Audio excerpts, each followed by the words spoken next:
We got Senator Rand Paul on the line.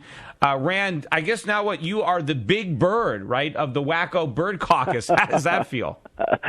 Well, I think you take into consideration the source, and I don't know. I think that means you're having an effect if the old guard is reacting that way and making it personal.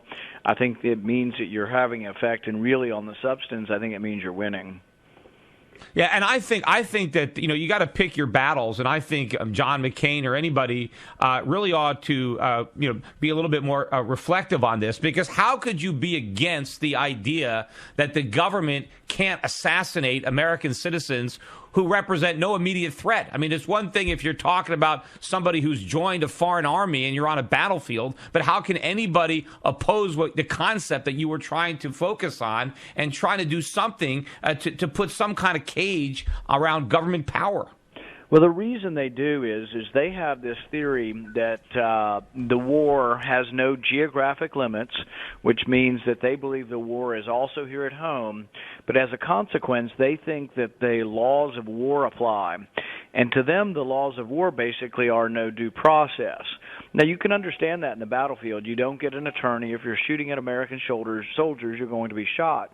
But if they apply those same rules and say that the law of war applies to America, we're also killing people with drones who are not involved in combat. And my whole point is that you can't use those type of standards in America. That's unacceptable, and that the Constitution definitely applies to all Americans, and we should get our day in court if we're accused of a crime. And, of course, what they don't understand is the bigger picture about the whole camel's nose under the tent. You can't make these little exceptions, because then the government will creep. They'll get more and more power. And don't they see the potential to abuse this? If you give the government the power to do this with terrorists, then who's a terrorist, and who determines it? Is my father a terrorist because he's a tax protester? What about people that are advocating the use of gold? And, can they be killed? Well, this is precisely the problem. The Wall Street Journal editorialized against me, and they said, well, yeah, of course people who are enemy combatants don't get trials. The whole problem is who is an enemy combatant, and how do you define that? Who gets to deem someone an enemy combatant?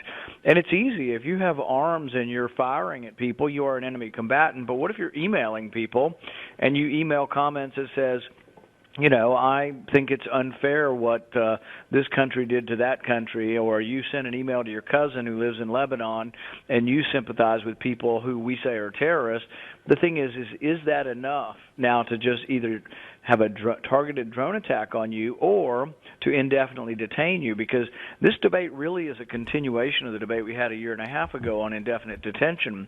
When Senator McCain stood up, I asked him, I said, does this mean an American citizen could be sent to Guantanamo Bay without any kind of jury trial? And he said, yes, if we deem them to be an enemy combatant, to be a danger to the country.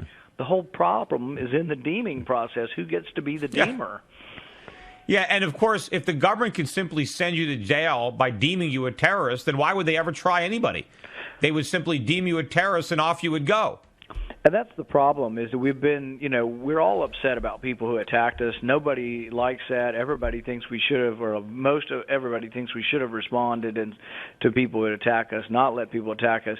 But the problem is then defining terrorism. Once you say that anybody associated with, and then we see some of the government documents that have come forward. The Bureau of Justice had a document that talked about who might be a terrorist, and some of the characteristics were likes to pay in cash, missing fingers, has more than 7 days of food at home, has weatherized ammunition, and you start to wonder, well, my goodness, that could include a lot of people who aren't really terrorists.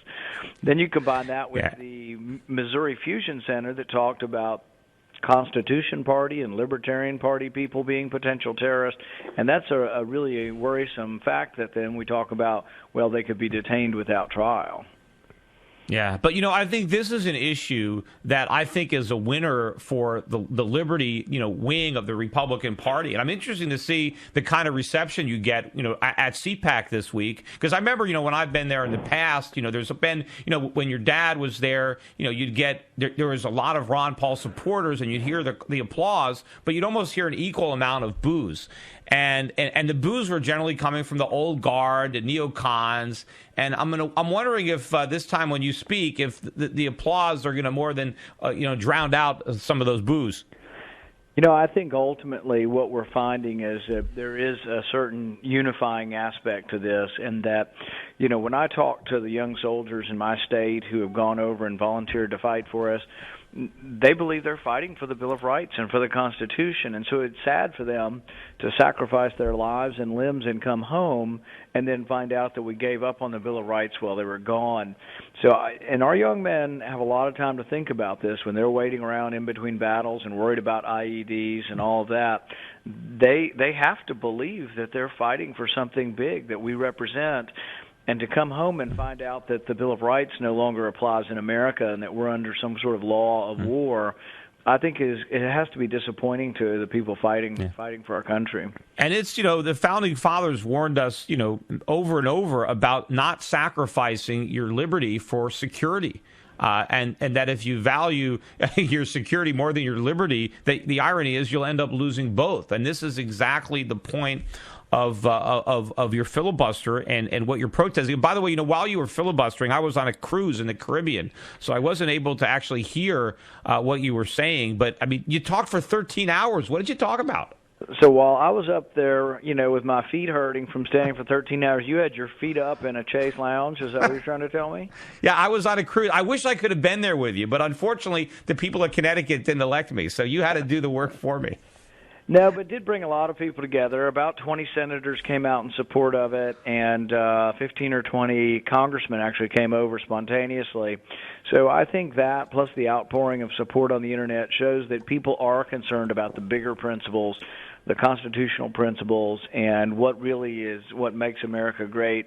And I think that we're not so afraid anymore that people are thinking, well, gosh, because terrorists are attacking us, we need to just arrest anybody who we think might be a terrorist and there's no trial. I think people are concerned about that. They're also concerned about the fact that these drones can and are killing people who aren't actively engaged in combat. And then we get these crazy definitions from the president who says, well, they need to be an imminent threat, but that doesn't mean they are an immediate threat. And so when you hear stuff like that, you're like, boy, that's a pretty murky definition of imminent. I wonder who all that could include. And people become concerned that, well, gosh, maybe a politician doing flashcards and a PowerPoint presentation shouldn't get to decide who's guilty and decide who gets targeted in the United States in particular. Now, what about bringing this the filibuster strategy to something that I think could even be more significant if you could pull it off, and that would be to the increase in the debt ceiling. We had the sequester. The country didn't fall apart because theoretically the government isn't spending as much as it wanted to. But what about actually forcing real cuts by not allowing the debt ceiling to be raised? I think ultimately, if you don't want to allow the government to raise the debt ceiling, you have to have something that directs the president that he can't do the silly things he's doing now. Like closing the White House to tours, because what he would do under that circumstance is do all the petty mischief that he's doing now, but multiplied 1,000-fold.